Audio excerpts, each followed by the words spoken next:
नमस्कार दर्शक बंधु आज वीडियो रे तीनोटी बड़ खबर रही सबू बड़ बड़ खबर वीडियो को शेष पर्यंत देखु।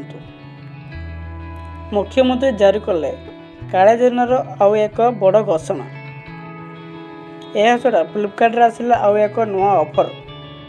आसतु गोटे गोटे कर तीनोटी बड़ खबर नजर पकेबा। ता पूर्व मो चैनल को सब्सक्राइब करने सब्सक्राइब कर पाखर बेल बटन ऑन कर रखु।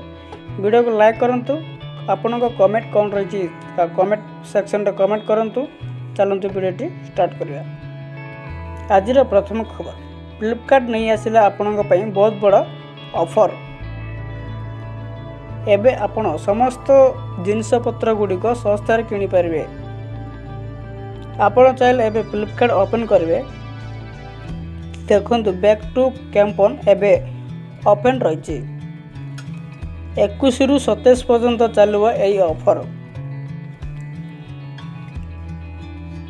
यही ऑफर रे आपण जो जिनस किणव सस्ता रहिबो। केवल जिनसपत्र नुह फोन मध्य रही नुआ ऑफर जे कि यही ऑफर रही आपण को यही बैक कैंपस रे आपण को 21 ରୁ 27 भितर आप जहाँ भी किणे आपण को पूरा सस्ता रे मिलिबो। खबर नंबर 2 काले योजना आसिला बहुत बड़ घोषणा। आपण मन समस्त जानते ओडिशा रे सरकार बदलिया पर मते आपण काले योजना मिलिबो कि नहीं यह समस्त को संदेहर वार्ता रही जाइए। किंतु लोकंक मन रे गोटे आलोचना काले योजना मिलिबो कि नहीं ताहाकु नहीं आसिला बहुत बड़ खबर। सूचना मुताबक काले योजना चालू रहिबो बोली उपमुख्यमंत्री कहते।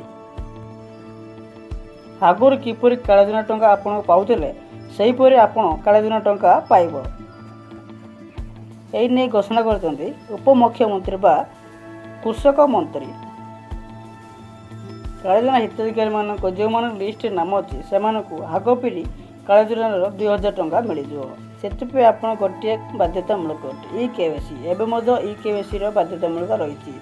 यदि आप ई केवाईसी करना ताहले आपन को लिस्ट नाम नथिबो सेतिपे आपन को काले योजना टंका मिलिबो नाही। नंबर 3 आसिला घूर्णिझड़ आसंता 5 दिन पर्यंत प्रबल वर्षा। आसंता काली बंगोपसागर रे घूर्णिझड़ हेबार संभावना रही। एई नै पाणीपाग आंचलिक केन्द्र सूचना देइछि। फल घूर्णिझड़ प्रभाव रे आसंता 5 दिन रे प्रबल प्रबल वर्षा हो बोली सूचना मिली। बिजुली गड़गड़ सहित 30 ରୁ 40 बेगर पवन बह बोली सूचना मिली। एसहित ओडिशा रे केतेक अंचल रे सामान्य वर्षा होबार संभावना रही। ओडिशा दक्षिण पार्श्व केतेक जिले में प्रबल प्रबल वर्षा हो एई नै जारी करिछि पाणीपाग विभाग।